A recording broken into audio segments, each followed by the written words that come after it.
In this guide, I'm going to be showing you how to disable two-factor authentication on your Roblox account. This is Miguel from Just Boz, and before we get into this guide, make sure to like the video and subscribe to the channel with all notifications on for more content like this. It really does help out the channel and we'd greatly appreciate it. If you have any questions, just ask them down in the comment section below. I'm going to be doing my best to reply to every single comment down there. From the Roblox home screen, tap the free line menu in the top left corner of the screen, the security option, then find the Authenticator app option. If it's currently enabled, tap the toggle to turn it off.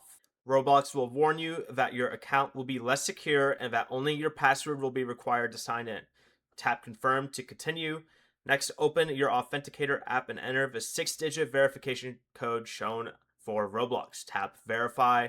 And once the code is accepted, Authenticator-based two-step verification will be disabled on your account.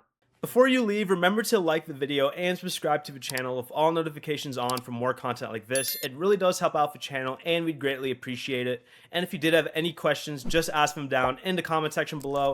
I'm going to be doing my best to reply to every single comment down there. Peace.